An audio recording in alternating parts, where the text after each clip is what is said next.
제가 제목을 읽어드릴게요. 성령님의 인도를 받을 때 잃어버린 것들을 풍성히 회복합니다. 잠언 3장 6절 말씀입니다. 함께 읽겠습니다. 시작. 너는 마음을 다하여 여호와를 신뢰하고 내 명철을 의지하지 말라. 너는 범사의 그를 인정하라. 그리하면 내 길을 지도하시리라. 아멘. 우리가 스트레스 말을 많이 하는데요. 스트레스가 사실 구조가 있어요. 스트레스 요소와 스트레스 반응이라는 게 있습니다.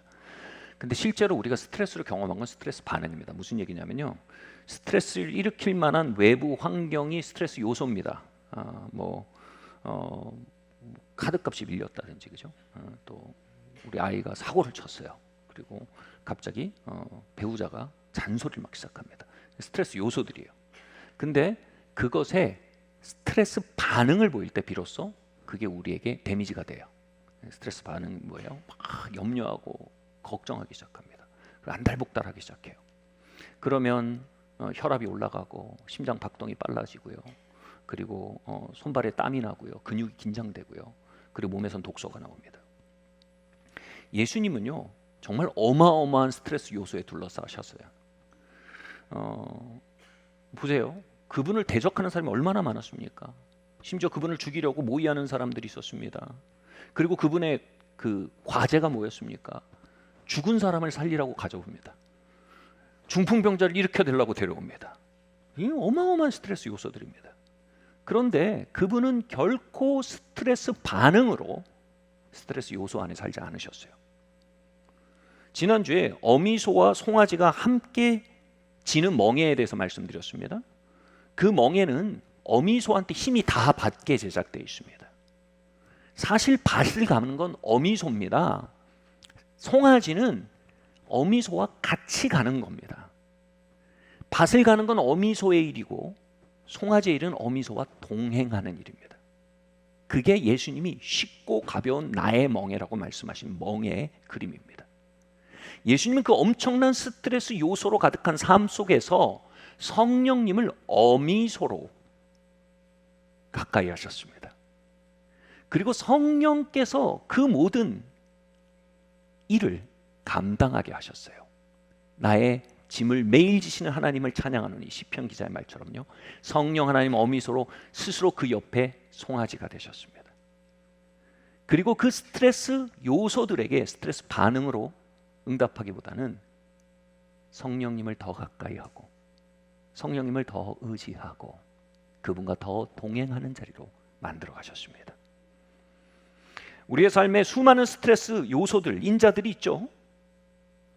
자녀 양육의 문제, 또 부부관계의 문제, 돈 문제, 진로 문제, 진학 문제, 또 결혼을 어떻게 할 것인지, 이 모든 스트레스 요소들 안에서 스트레스 반응을 보이며 사는 것 굉장히 자연적인 일입니다. 두려워하고 염려합니다. 전전긍긍하고 애씁니다. 이게 뭡니까? 우리 육이 반응하는 겁니다. 근데 성경은 이렇게 말합니다. 우리가 자연적인 차원, 즉 육을 따라 심으면 육을 따라 거둔다고 말합니다. 그러나 그 스트레스 요소들 속에서 우리가 만약 성령님을 어미소로 인정하고요,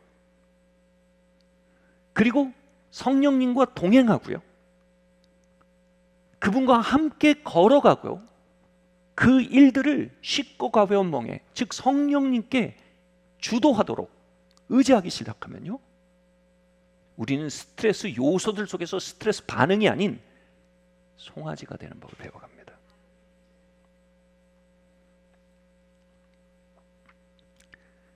이게 뭡니까? 이건 초자연적인 삶의 시작입니다. 우리가 영을 따라 심으면 영을 따라 거두게 됩니다.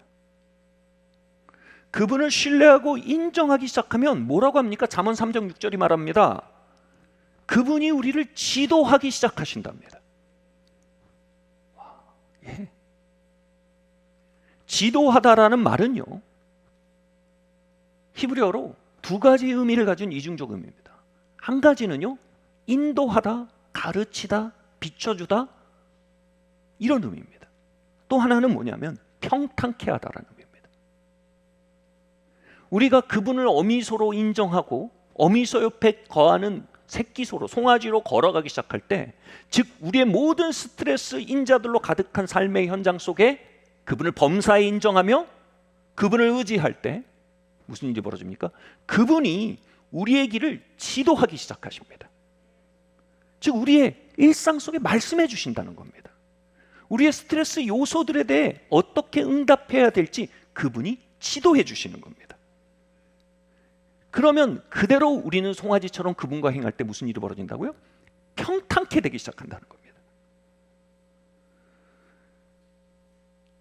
다윗 왕은요, 시글랏에서 일생일대의 위기를 맞습니다. 부하들과 함께 출정한 사이에 이 아말렉 족속이 군사들을 끌고 와서 다윗의 시글락성을 쳐서 다윗 자신과 부하들의 가족들을 모두 끌고 갑니다. 그리고 모든 소유를 다 약탈해 갑니다. 여러분, 이 일은요 다윗의 팀 전체의 가장 큰 위기였습니다. 이 충성도 높던 다윗의 부하들이 슬픔으로 가득 차서 그 슬픔이 마침내 분노로 바뀌고 그 분노가 이제 다윗을 향합니다.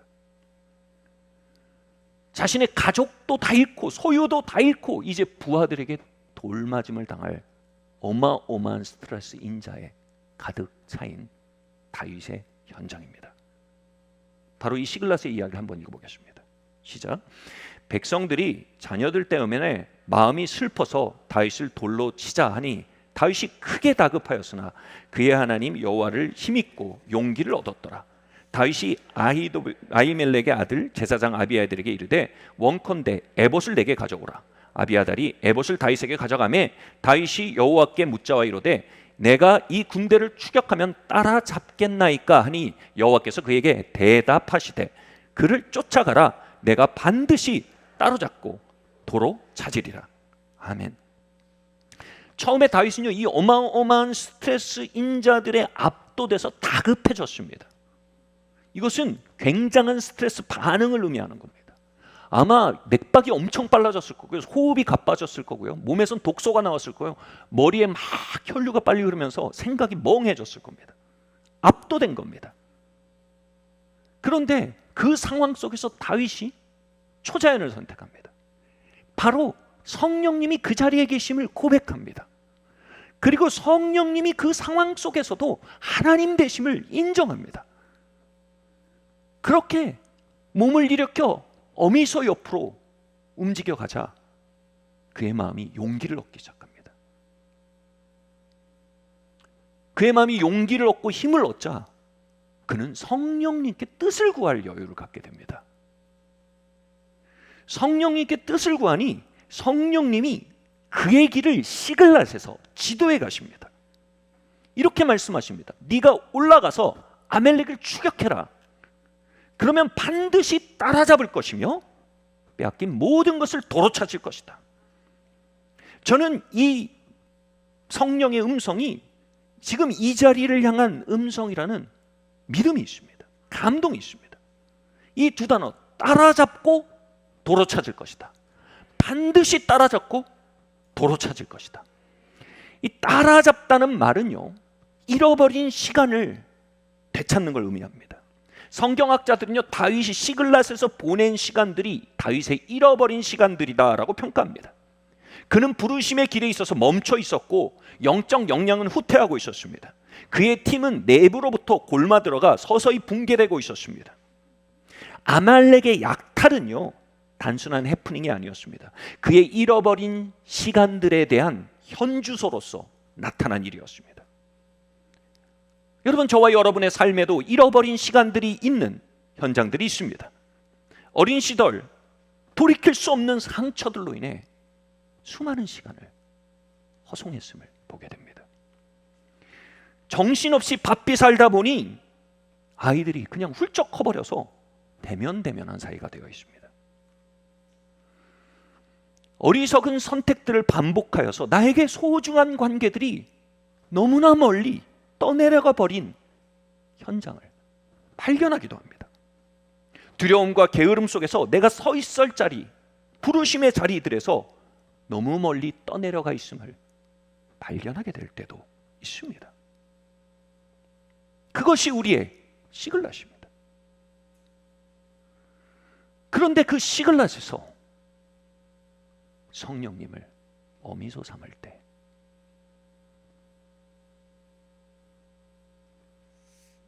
크게 다급한 그 현장 속에 성령님의 임재 옆으로 나아간 송아지가 되기 시작할 때 뭐라고 말씀하십니까? 잃어버린 시간들을 따라잡을 길이 열린다는 겁니다.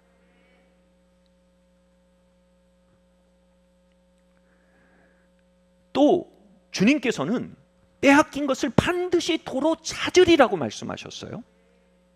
빼앗긴 것을 되찾는 회복의 역사는요, 하나님의 성품에 빼놓을 수 없는 역사입니다. 레위기에 가장 중요한 5가지 제사가 있습니다.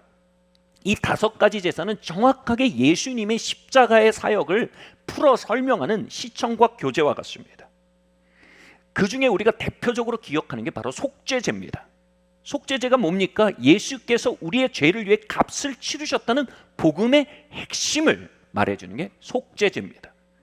그런데 예수님의 값치르심은 단순히 우리의 죄값만을 위한 게 아니라 나머지 4개의 성격이 있습니다. 그 중에 5번째 제사가 있는데 바로 이게 속건제입니다.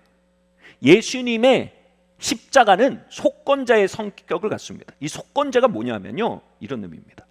빼앗긴 것을 다시 찾게 하는 제사입니다. 빼앗긴 것을 다시 찾게 하는 제사가 속건제입니다. 그것을 위해 값을 바치는 것, 값을 치르는 것이 속건제입니다. 예수님은 우리의 속건제가 되십니다. 이 속건제의 특성이 뭐냐면요, 빼앗긴 것을 다 찾게 되는 것도 여러분 얼마나 감지덕지 감사한 일입니까? 그런데 속건제는 언제나 20%를 더해서 되찾게 합니다. 송아지 정확하게 이렇게 표현합니다. 소 5개를 잃어버렸으면요 6개로 갚습니다. 이게 하나님이 가져오시는 회복입니다. 사람의 회복은 소 5개를 잃으면 3개를 복구하면 그나마 적당한 때 손절해서 그나마 복구한 겁니다. 하나님의 회복은요, 잃어버린 것을 되찾고 20%를 더하십니다. 그게 하나님의 회복입니다. 예수님이 십자가에서 다 이루었다라는 외침은요, 원어로 보면 I paid it all, 내가 다 지불했다 이겁니다. 그건 단순히 우리의 죄값을 다 지불했다는 선언만이 아닙니다. 우리의 회복의 역사를 위한 값을 다 지불하셨다는 겁니다. 그분이 우리의 속건제가 되셨다는 것입니다. 그분은 우리의 잃어버린 가족 관계들, 잃어버린 가족의 시간들을 돌이키고 더하시기 위한 값을 치르셨습니다. 그분은 우리의 가정의 속건제이십니다. 그분은 우리의 소명과 부르심과 우리가 걸어야 할 길에 잃어버린 시간들과 잃어진 유업들을 회복하기 위한 속건제로 스스로를 들이셨던 것입니다. 그분은 관계의 회복을 위해 자신을 속건제로 들이신 것입니다. 그분은 망가져버린 것들, 우리의 삶에 잃어버린 것들을 회복하기 위해 기꺼이 당신 자신을 값으로 내신 겁니다. 그분의 값 내심은 20%를 더하여 갚으시는 관대한 회복입니다. 그리고 성령 하나님은 그 속건제의 확정 판결을 집행하는 집행관의 움직임입니다. 우리가 성령님의 인도를 받기 시작하면, 다윗처럼 성령님의 인도를 받기 시작하고 성령님을 인정하고 그분의 지도하신 가운데 걷기 시작할 때 우리는 확정된 속건제의 판결이 우리의 삶에 집행되는 놀라운 회복들을 보기 시작하는 것입니다.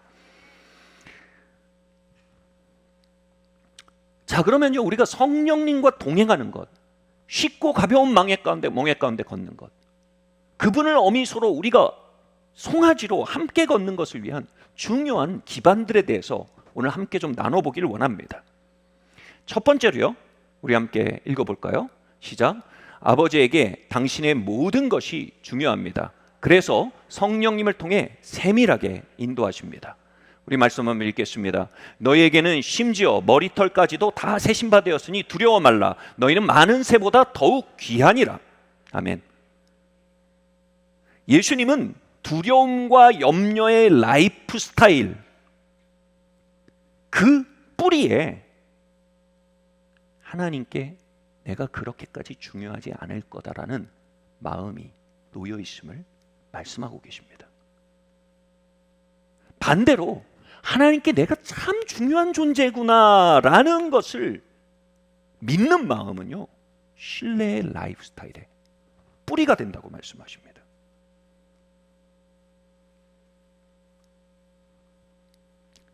연이어 이렇게 말씀하시죠. 하나님이 나의 머리털까지 세신다. 이 말은요, 내 삶의 가장 사소한 것까지 그분에게 중요하다라는 의미입니다. 물론 현대사회에서 머리카락은 굉장히 소중한 것이죠. 그러나 여러분, 이 시대 때 머리카락은 정말 사소한 것입니다. 그 사소한 것까지 카운트 하신다는, 카운트가 뭐예요? 센다, 중요하게 여긴다는 겁니다. 우리에겐 너무 사소한 건데 그분에겐 굉장히 중요한 만큼 우리는 all together lovely, 우리는 모든 것이 그분에게 매우 소중하다. 여러분, 이건 믿으십니까? 여러분, 이것을 흔들리지 않고 믿을 때 그 믿음은 염려 없는 삶을 만들어냅니다. 이것에 흔들릴 때 우리의 삶은 염려와 불안과 두려움이 출몰하는 삶이 되는 것입니다. 여러분, 한번 진단해 보십시오. 여러분, 두려워하십니까? 신뢰하십니까? 스트레스 인자들 속에서 내 깜냥으로 몸부림치십니까? 아니면 그분의 돌보심과 인도하심을 기대하십니까? 이 모든 질문의 뿌리 문제는 이것입니다. 하나님 아버지께 내 모든 것이 그렇게 정말 가치가 있을까요? 하나님 아버지께 내 머리털까지도 가치가 있을까요? 내 삶의 변죽처럼 보이는 사소한 것까지 그분께 가치 있을까요?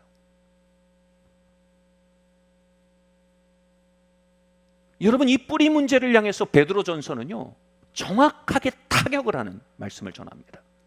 함께 베드로전서 2장 6절 9절 말씀 함께 읽겠습니다. 시작. 내가 택한 보배로운 모퉁이 돌을 시온에 두나니 그를 믿는 자는 부끄러움을 당하지 아니하리라 했으니 그러므로 믿는 너희에게는 보배이나 너희는 택한 족속이요 왕 같은 제사장이요 거룩한 나라요 그의 소유가 된 백성이니. 여기서 믿는 자는 부끄러움을 당하지 아니하리라라는 말이요, 낭패를 보다 당황하다라는 뜻이 아니고요, 부끄러움이란 말은 이 뜻입니다. 저평가당하다라는 뜻입니다. 믿는 자들은요, 절대로 저평가당하지 않을 거라는 겁니다. 그 이유가 뭡니까? 저평가당하다는 의미가 뭡니까? 이렇게 설명합니다. 지금 이 선언을 설명하기 위해서 앞뒤로 쓰여진 거예요. 앞뒤 얘기인 겁니다. 우리가 절대로 저평가당하지 않은 이유는 이겁니다. 우리가 그분의 소유가 됐기 때문이라고 말합니다. 그런데 우리를 그분의 소유로 삼기 위해서요, 그분이 뭔 일을 하셨다고요? 보배로우신 예수님을 값으로 지불하셨대요. 여러분, 무언가를 소유로 삼으려고 할 때 두 가지가 있어요. 한 가지는 그걸 갖고 싶긴 한데 값을 치르긴 아까워요. 그럼 강탈합니다. 그죠? 두 번째로, 그것을 갖고 싶은데 값을 기꺼이 치를 만큼 그것이 소중해요. 그러면 값을 냅니다.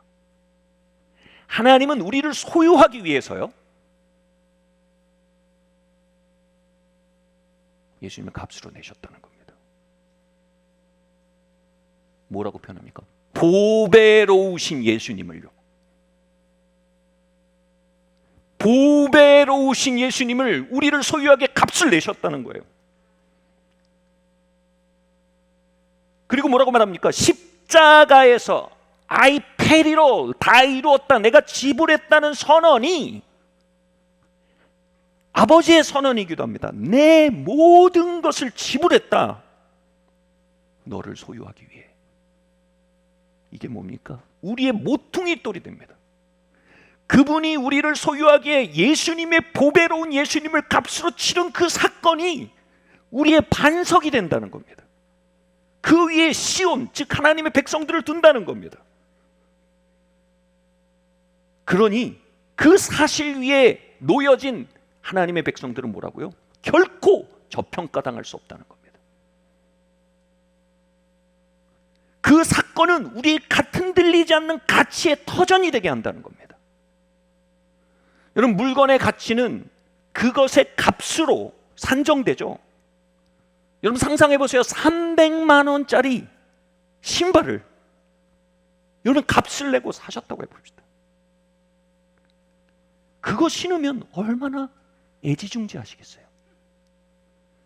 꼬투리라도 조금 상하면 10만 원 날라갔다. 비 맞으면 50만 원 날라갔다. 그 신발 볼 때마다 300만 원이란 영수증이 보일 거예요. 매달 아직도 나가고 있는 할부값이 보일 겁니다. 그럼 어떻게 합니까? 걷는 것도 살살 걷게 될 겁니다. 제가 정말 좋은 신발을 신게 됐어요. 아마 이 설교를 위해서였나 봐요. 하나님이 축복을 주셔서 정말 좋은 신발을 신게 된 적이 있었습니다. 근데 제가 대중교통을 못 탔어요. 많이 걸으면 코가 접힐까 봐, 누가 밟을까 봐. 그래서 택시를 탔어요. 내가 신발을 신는지 내가 신발을 모시고 다니는지. 왜냐하면 너무 귀한 값을 치른 신발이에요. 하나님은 우리를 친백성 삼기에 예수님을 지불하셨어요. 그리고 그 지불 중서인 십자가라는 반석 위에 그것을 모퉁이 돌 삼아서 우리를 그 위에 올려놓으셨단 말이에요. 여러분 각자를요. 이제 하나님은 우리를 애지중지하세요. 뒤에 나오는 구절이 이거예요. 믿는 너희에게 보배이다 라고 써있는 구절이요. 히브리어로 보면, 헬라어로 보면 이런 뜻이 아니에요. 예수님이 우리의 보배이다라는 의미가 아니에요. 뒤에 나오는 얘기는 이거예요. 예수님의 가치는, 예수님의 보배 되심, 이게 가치라는 뜻이에요. 예수님의 가치는 이제 믿는 자들의 것이다, 이렇게 돼 있어요. 그게 원어예요. 이 원어를 그대로 번역을 못한 거예요, 성경 번역자가. 왜냐하면 예수님의 가치가 이제 나의 가치라고? 그래서 흔들린 거예요. 그래서 원어에 없는 히를 넣어버린 거예요. 예수님이 보배로 오신 것은 믿는 우리에게 받아들여지는 사건이다, 이렇게 해석해버린 거예요. 사실인 거예요. 예수님의 밸류가 이제 너의 밸류다, 이거예요. 이걸 의역하면 이렇게 되는 거예요. 보배로 오신 예수님을 값으로 주고 너희를 사셨다. 그 사건이 시온의 근간이니 믿는 우리는 절대로 싸구려일 수가 없다. 그러므로 이제 예수님의 가치가 우리의 가치이다, 마침표. 아멘?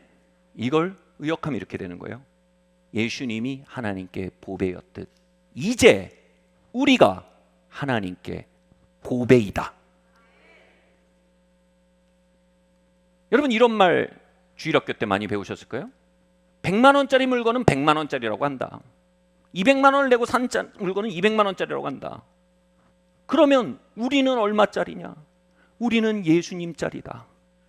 제가 그 말을 들으면서요, 참 라임도 잘 맞고 터치도 있고 참 은쟁반의 옥구슬 같이 공교로운 참 잘 만든 말이다. 근데 감성적인 얘기다, 이렇게 생각했어요. 근데 여러분 보세요. 이건 감성적인 얘기가 아니에요.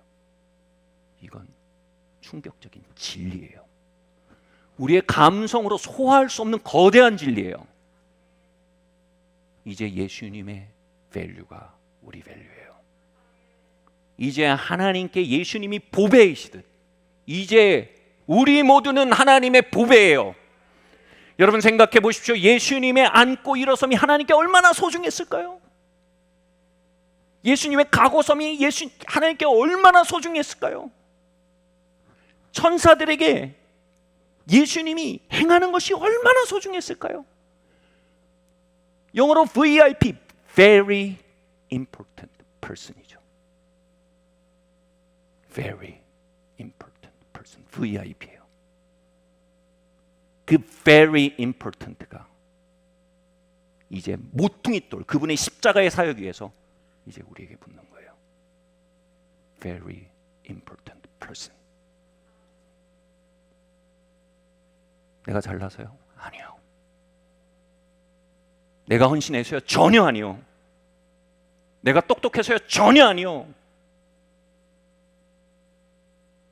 오직 십자가의 공로로, 오직 그 은혜로 나는 아버지께 매우 중요한 자가 되었어요. 이제 아버지는 여러분을 애지중지하세요. 여러분의 감정이 뭐라고 하든 그 반석 위에 서세요. 여러분의 과거가 뭐라고 말하든 그 반석 위에 서버리세요. 이제 아버지께 여러분의 안고 일어섬은 매우 중요한 일입니다. 아버지께 여러분의 가고 섬은 매우 중요한 일들입니다.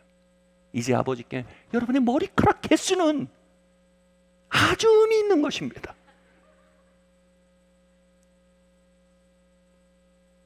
이제 우리는 그분의 친백성이 되었습니다. 그래서 이렇게 얘기하는 겁니다. 이렇게 말할 수밖에 없습니다. 이제 우리는 택한 족속입니다. 왕 같은 제사장들입니다. 거룩한 나라입니다. 우리는 그분의 소유된 백성입니다. 이제 그분은 우리를 특별히 관리하십니다.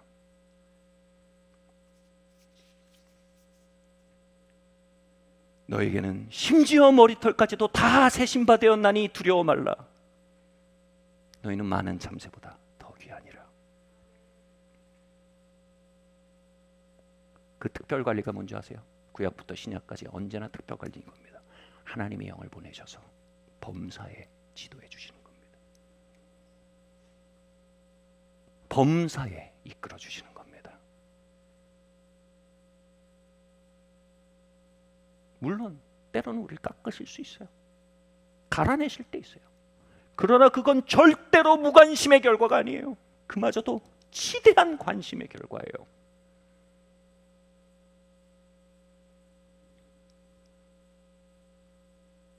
하나님의 성령이 우리의 삶 가운데 운행하시지 않을 리가 없어요. 이제 우리는 그분을 인정해야 해요. 그분이 우리의 베스트 프렌드임을 발견해야 돼요. 그래서 두 번째 중요한 기반으로 넘어가겠습니다. 함께 읽겠습니다. 시작. 성령님은 우리에게 말씀하지 않으실 리가 없습니다. 다시 한번 읽습니다. 성령님은 우리에게 말씀하지 않으실 리가 없습니다. 사도행전 2장 말씀 읽겠습니다. 마치 불의 여가 갈라지는 것들이 그들에게 보여 각 사람 위에 하나씩 임하여 있더니 그들이 다 성령의 충만하심 받고 성령의 말하심을 따라 다른 언어들로 말하기를 시작하니라. 아멘. 여기 성령님이 임하시는데 어떻게 되냐면 각 사람 위에 임하셨대요. 각 사람 위에.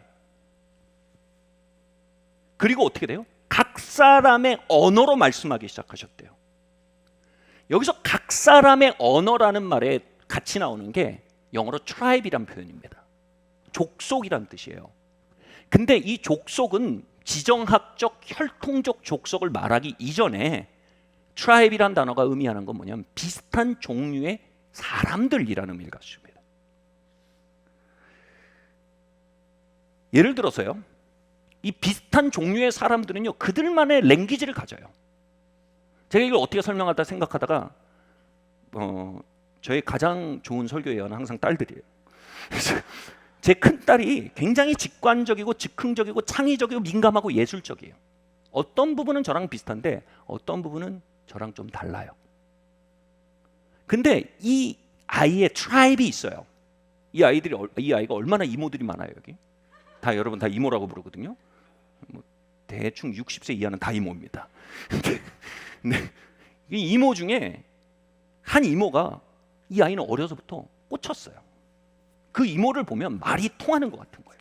그 이모가 옷을 입는 걸 보면 저렇게 입는 거야. 왜냐하면 그 이모가 굉장히 직관적이고 즉흥적이고 창의적이고 민감하고 예술적이에요. 그래서 그 아이는 이모의 말과 행동과 선택에 굉장히 매력을 느낍니다. 그래서 저한테 그래요. 아빠 난 자라서 저 이모처럼 될 거야. 근데 재미있는 건 그 이모도 제 큰아이를 보고 이런 얘기예요. 한번 키워보고 싶대요. 그러니까 뭐 아이를 자기 자식으로 키우겠다는 얘기가 아니고 이제 제자처럼 도제 관계처럼 한번 키워보고 싶다. 뭐 갖다 키우는 건 데려다 키우는 건 감당이 안 되죠. 근데 이게 뭐예요?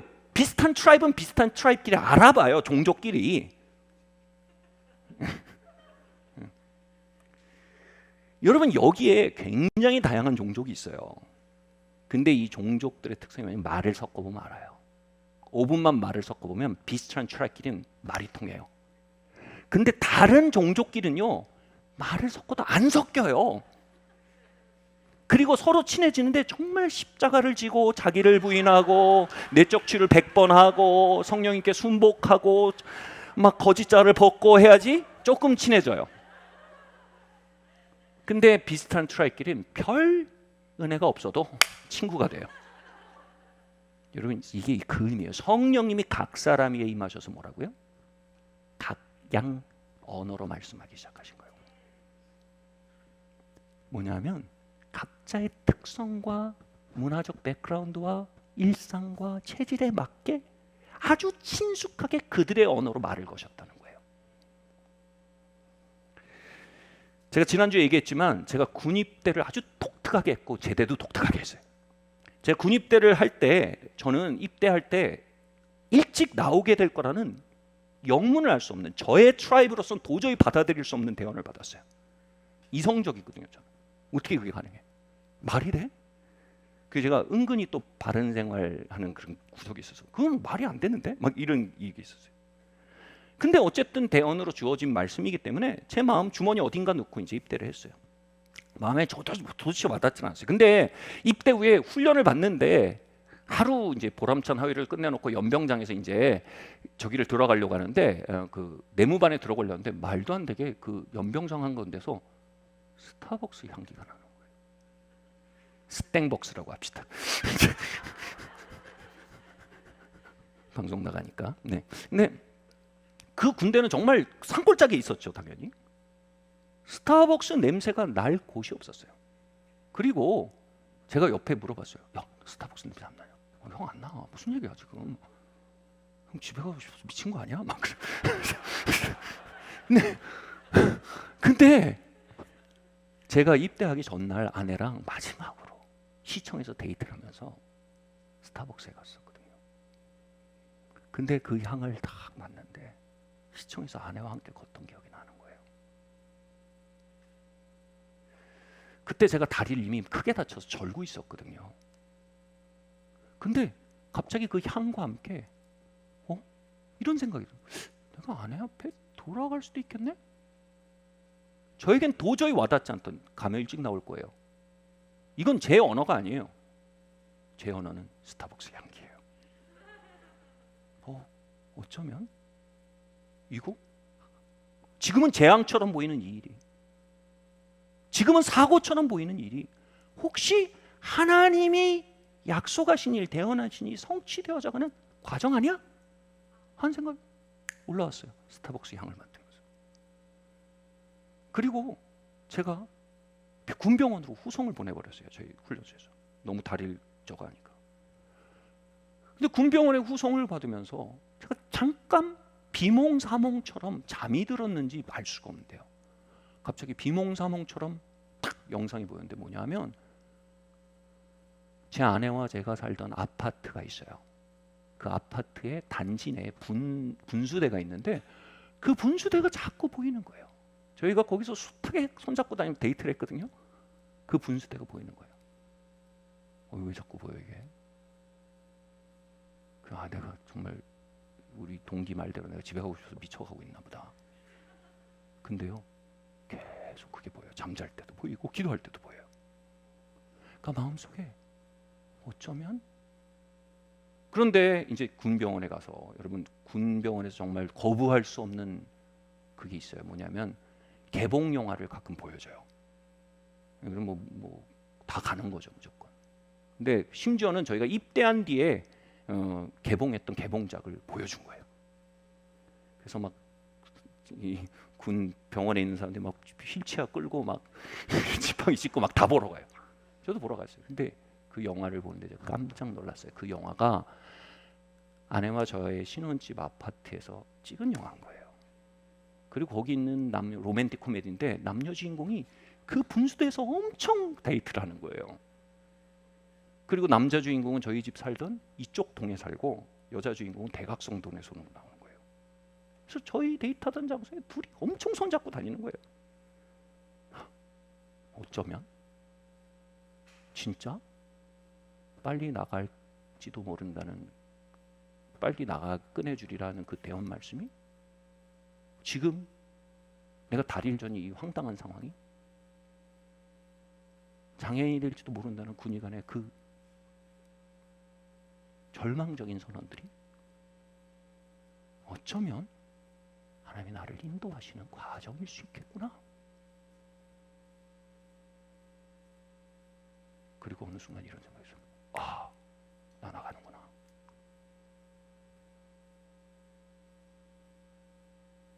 그리고 2달 뒤에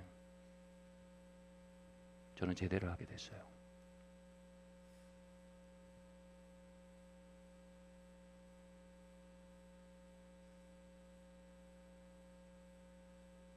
아내와 커피를 마시고 다시 그 분수 사이를 걸었어요.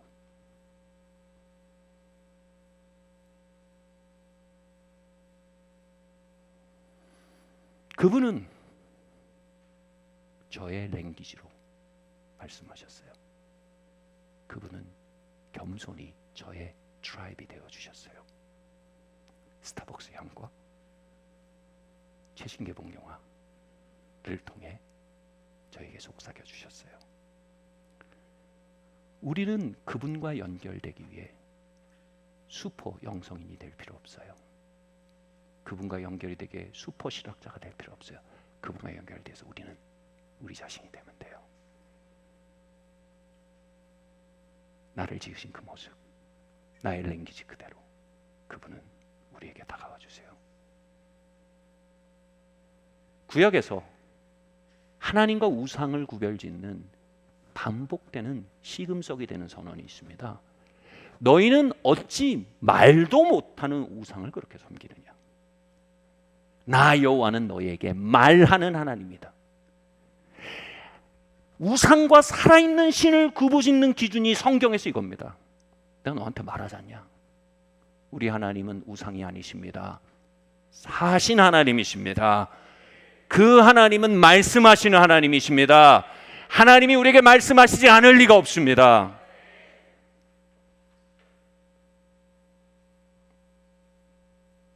그분은 종교 안에 갇혀 있는 아무 말도 할 수 없는 종교적 화석이 아니란 말입니다. 다만 그분의 은혜는 초신령적이고 초종교적인 음성이 전혀 아니라는데 우리의 당황스러움이 있는 것입니다. 그분은 매우 일상적으로 우리 각자의 언어로 말하고 계십니다. 그래서 우린 그걸 놓치는 겁니다. 그분은 나를 아끼는 사람들과의 대화를 통해 내 기도에 응답해 주십니다. 조용한 산책 속에 불현듯 찾아오는 생각들을 통해 나에게 속삭여 주십니다. 조용한 시간 스며드는 고요한 영음을 통해 내 영혼에 속삭이십니다. 그분은 아브라함의 하나님, 이삭의 하나님, 야곱의 하나님이 되어주신 겸손한 하나님이십니다. 그 하나님이 이제 나의 하나님, 여러분의 하나님이 되어주십니다.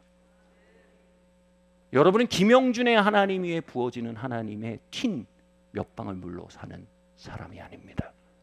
여러분은 여러분의 하나님을 축복받은 사람들입니다.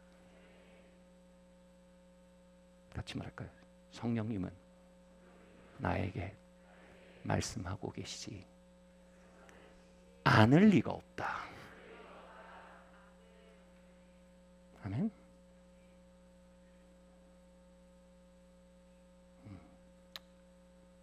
제가 소제목을 조금 잘못 쳤네요. 한번 띄워주시겠어요? 다음 거가 네, 제가 잘못 친 거예요. 네. 어린아이처럼 그분의 인도를 신뢰하십시오. 이겁니다. 어린아이처럼 맞춰보세요. 그분의 인도를 신뢰하십시오. 한번 말씀 읽겠습니다. 시작.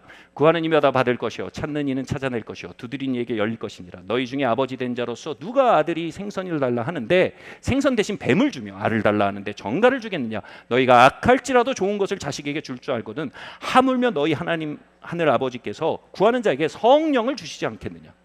아멘. 장로의 신학대학교에서 성령론을 공부할 때 그 성령론에서 굉장히 가장 저에게 중요했던 챕터가 있었습니다.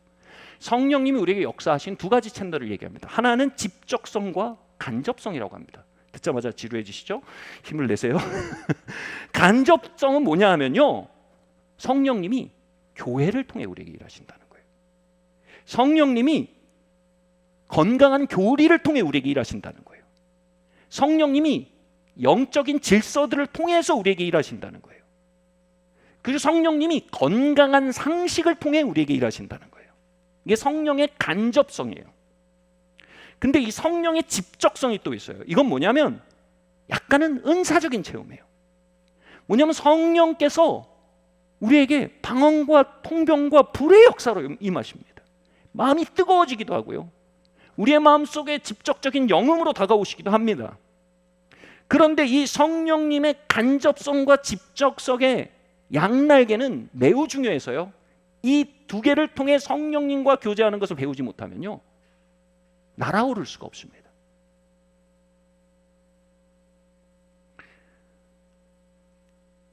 이 성령 운동하시는 분들은요, 직접성의 날개만 이만하게 큰 경우들이 있습니다.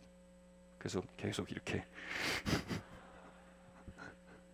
우리 복음주의자들은요, 간접성의 날개만 이만하게 커서 이렇게 돌고 있을 수 있습니다. 제가 신학교에서 배운 바로는요, 두 날개를 다 펴야 합니다. 그러면 우리는 회복의 계절을 향해 날아 들어갈 수 있습니다. 왜 우리 복음주의자들이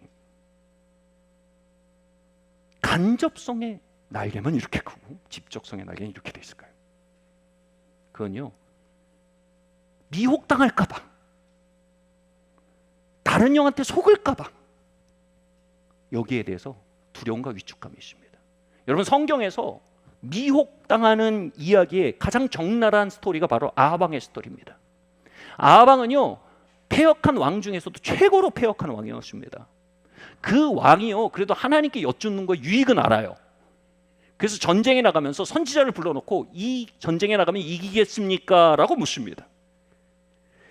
이게 뭡니까? 성령의 직접적인 역사를 구한 거죠. 말씀해 주십시오. 그런데 하늘에서 그 요청을 받고 아합의 기도를 듣고 하나님이 또 회의를 모읍니다. 그 장면이 나와요. 그래서 이렇게 말씀해요. 내가 아합을 심판할 거다. 어떻게 심판할까? 라고 하니 그 중에 거짓 영이 응답합니다. 하나님, 제가 가서 선지자들의 입에서 거짓 예언을 하게 만들겠습니다. 그러면 아합이 그 거짓 예언에 미혹당함으로 파괴될 것입니다. 하나님이 그것을 아합을 향한 심판의 방법으로 선택하십니다. 하나님의 주권이요. 다시 말해, 하나님의 주권 없이 아합은 속지 않았습니다. 그래서 아합이요, 올라가면 크게 승하리라라는 거짓 예언을 믿게 됩니다. 그리고 올라갔다 죽습니다. 반면 여러분, 저와 여러분은 하나님의 아들, 딸입니다. 미혹의 영을 보내는 것이 아합을 향한 하나님의 심판의 발현이었다면, 하나님의 아들, 딸을 향한 사랑과 긍휼의 발현은 성령님을 보내서 우리를 바르게 인도해 주시는 겁니다. 예수님이 이것에 대해 이렇게 말씀하십니다. 너희가 아이가 생선을 달라 하면 어찌 뱀을 주겠느냐? 너와 우리의 관계는 너와 나의 관계는 아합과 나의 관계가 아니다. 나는 너의 심판자가 아닌 아버지고 너는 아합이 아닌 내 아들 딸이다. 이 얘기입니다. 그러면서 이런 그림을 그리는데 제가 한번 이렇게 볼게요. 밥상에 둘러앉았는데 제 딸이 오른쪽에 앉은 제 딸이 입을 벌리면서 말합니다. 아빠 갈치 좀 발라서 입에 넣어줘. 이렇게 얘기합니다. 그래서 제가 그걸 보면서 야, 넌 팔이 없냐? 좀 겪으면서 배워줘. 그 입에다 뱀을 넣겠냐 이겁니다. 옆에 있던 딸이 또 섭섭한 거예요. 아빠 나도 계란 까져서 넣어줘. 알을 달라는 겁니다. 합니다. 야, 내가 세계 선교와 영혼구원에서 공사 다 망한데 지금 나한테 계란 까달라고? 그래서 입에 정갈을 넣어버립니다. 예수님이 이런 어처구니 없는 이야기를 예로 들면 말씀하셔요. 너희가 악할지라도, 전 여기서 억울합니다. 전 그 정도로 악하지는 않거든요. 너희가 악할지라도 아빠 생선 줘 하면 웬만한 사연이 아니면 생선을 넣게 돼 있다는 거예요.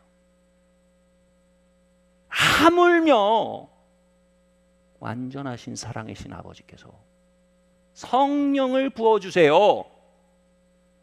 성령의 직접적인 역사를 갈망합니다. 나의 삶을 인도해 주십시오. 나의 삶에 대해 말씀해 주십시오. 돌파구에 대해 보여주십시오. 라고 구할 때 옛다 미혹의 영이다 하시겠냐 이겁니다. 정말 황당한 얘기입니다. 이 어처구니 없는 넌센스 같은 생각을 성도들이 하고 있다는 거예요. 하나님 앞에는 이게 그만큼 넌센스인 거예요.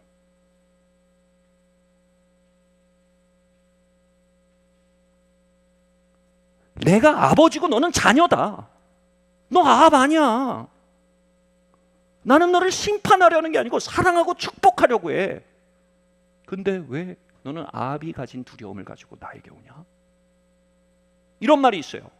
잘 기억해 보세요. 하나님이 우리를 인도하시는 능력이 악한 영이 우리를 미혹하는 능력보다 훨씬 큽니다. 여러분, 우리는 시험당하고 실수합니다. 그러나 그분의 바르게 인도하시는 사랑과 긍휼과 능력은요, 우리의 실수와 연약보다 훨씬 큽니다. 우리가 속이는 마귀의 능력에 집중하고 실수하고 시험당하는 우리의 연약함에 집중할 때 우리는 두려워합니다. 그리고 하나님께 넌센스의 자세를 갖습니다. 우리가 하나님의 인도하시는 능력과 긍휼을 크게 보기 시작할 때 우리는 어린아이처럼 아빠, 나의 하루를 인도해 주세요. 성령님, 이 문제 어떻게 해야 될까요? 성령님, 우리 애들을 어떻게 해야 될지 모르겠어요.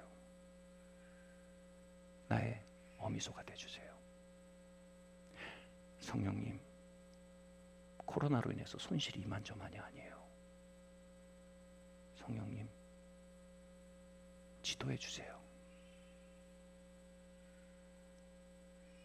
우리는 어린아이처럼 그분의 개입하심을 기대하게 됩니다. 어떤 경우 우리는 너무 성령의 직접적인 역사에 치우칠 때가 있어요. 맨날 생선과 계란 입에다 넣어달라고만 합니다.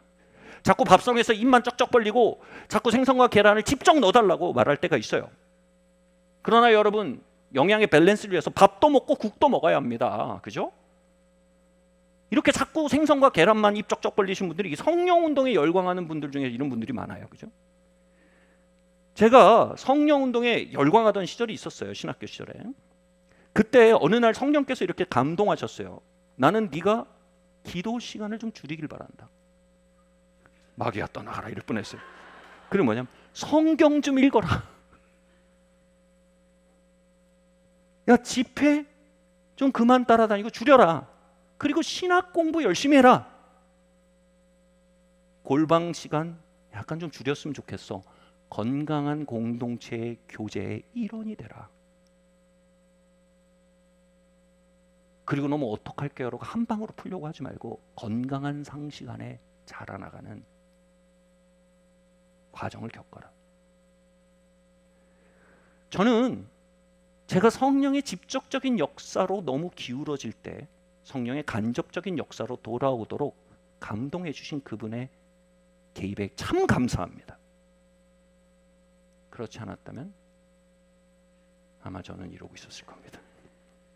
20년이 지나도 30년이 지나도요.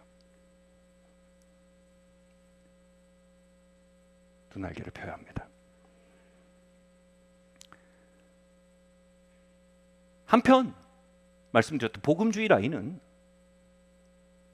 성령의 직접적인 역사에 대해서 하나님의 긍휼보다는 마귀의 속이는 능력에 더 집중하여 긴장하고 두려워합니다.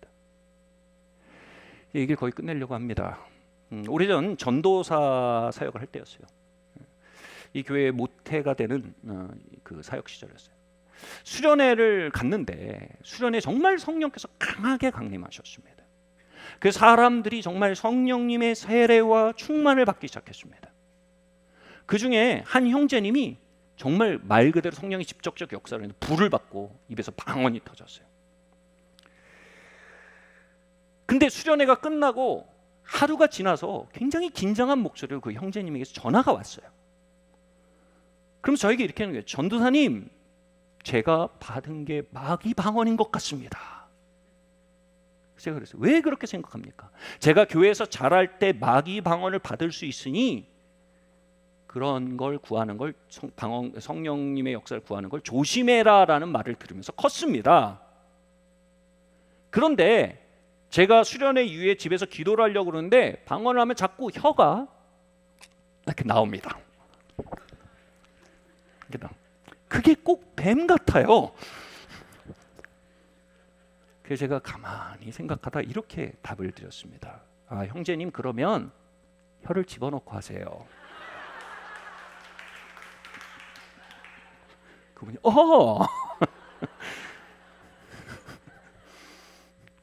그분은 20년이 지난 지금 교회에서나 직장에서나 가정에서나 매우 신뢰받고 존경받는 건강하고 훌륭한 사회인으로, 신앙인으로, 가장으로 역사하고 있습니다. 뭐 장로님이 되셨어요, 우리 교회에서. 그 정도만 얘기하겠습니다. 네.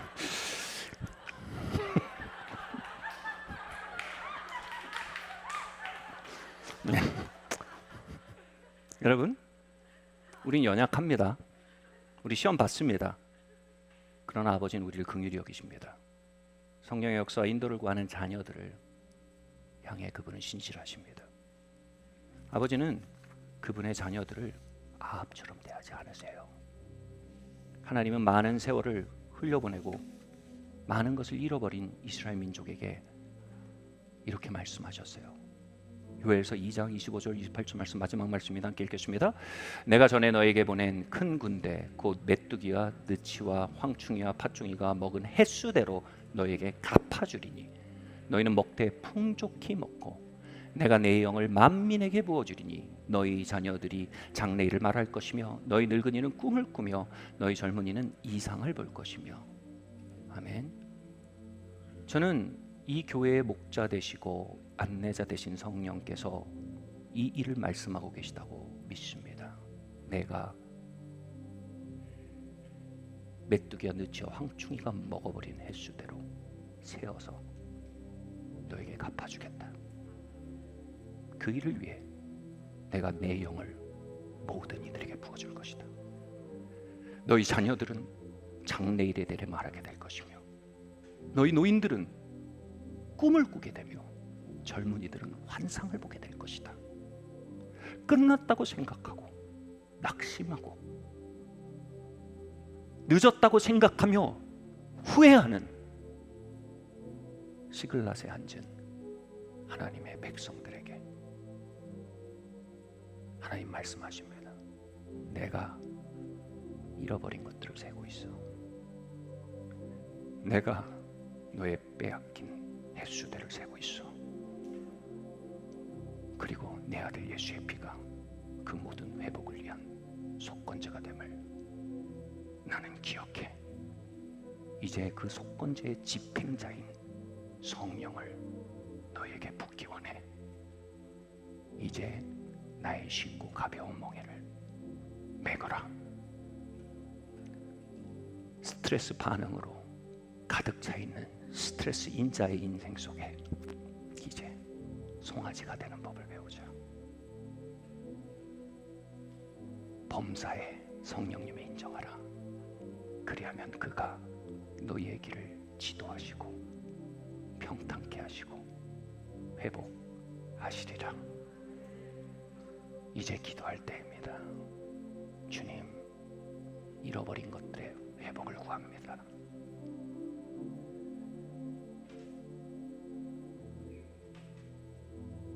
갚으시는 주의 역사를 구합니다. 속건제의 주여, 나의 삶에 당신을 환영합니다. 우리 자리에서 일어납시다.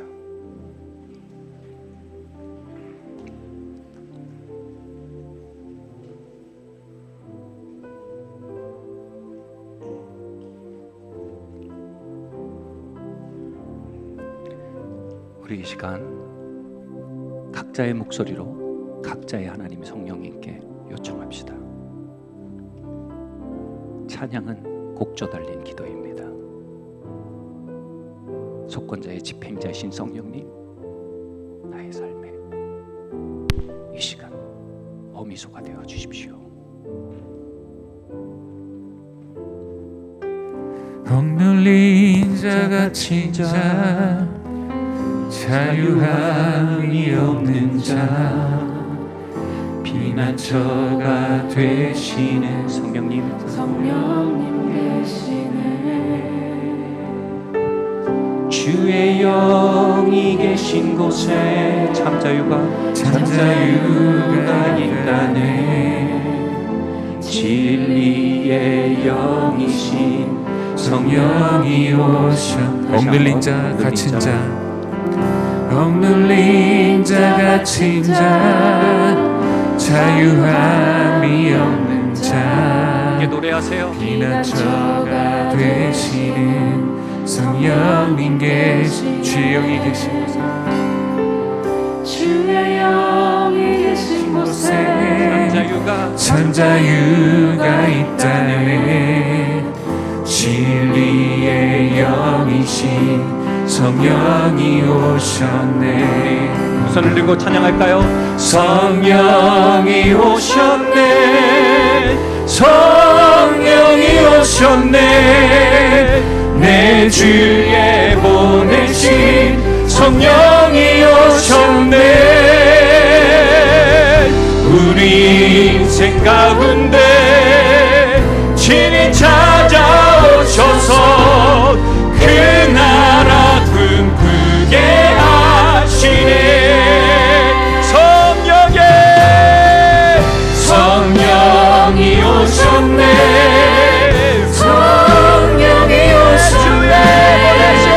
내 주에 보내신 성령이 오셨네. 우리 인생 가운데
앉아 계신 하나님의 백성들이 있습니다. 후회로 지난 시간들을 세고 계십니다. 잃어버린 것들 가운데 탄식하고 계십니다. 그러나 눈을 드십시오. 우리의 속건자 되신 예수께서 십자가에 달리셨습니다. I paid it all. 나는 너의 회복을 위해 값을 치렀다. 이제 내가 그것을 구하기 바란다. 주님, 회복의 시즌을 구합니다. 주님이 20%를 더해서 갚으시는 주의 성령의 역사를 나의 가정에 구합니다. 나의 부르심 가운데 구합니다. 나의 육체 가운데 구합니다. 나의 삶 가운데 부릅니다. 예수님의 이름으로 그 속건제의 능력을 선포하며 성령의 역사를 구하고 나갑시다. 할렐루야, 할렐루야. 주님 이 시간 기도합니다. 주님 아버지 하나님, 우리 안에 수많은 회복이 필요한 땅들이 있습니다. 후회와 낙심 가운데 앉아있는 아버지, 한숨 가운데 절망하고 있는 우리의 시글라디에 성령님 다윗에게 찾아오셨듯 이 시간 찾아오시기를 기도합니다. 주님 할렐루야. 주님 아버지 하나님, 이 시간 다윗으로 만주셨던 성령의 임재가 주님 시글라디에 임하사 각 사람에게 용기를 돋게 하시며 주님의 임재 앞에 돌아오게 하시옵소서. 할렐루야. 우리의 시글라 가운데 이 시간 성령님을 초대합시다. 할렐루야. 채우소서, 채우소서. 성령 하나님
손을 주님 앞에 듭시다. 회복의 성령님, 이 시간 각 사람을 만지시옵소서. 돌이킬 수 없을 것이라 깨어진 마음의 상함의 시간들을 주님의 수대로 세어 역전시키시옵소서. 시들어가는 육체의 질병에 주님 회복의 바람으로 강림하여 주시옵소서. 잃어가는 자녀들의 마음 안에, 물러서는 아내와 남편의 마음 안에 새로운 소망과 바람으로 찾아가시옵소서. 나의 시글라셀 성령님, 당신을 소망으로, 비전으로 환영합니다. 우리의 목자가 되어 주시옵소서. 이 시간 성령의 불을 부으시고 임재를 부으시고 병든 육체들을 치료하시며 꺾인 마음을 이 시간 어루만져 소성시켜 주시옵소서. 이곳에 당신을 인정합니다. 우리를 지도하여 주시옵소서. 이곳은 당신의 집입니다. 역사하시옵소서. 예수님의 이름으로 기도드렸나이다.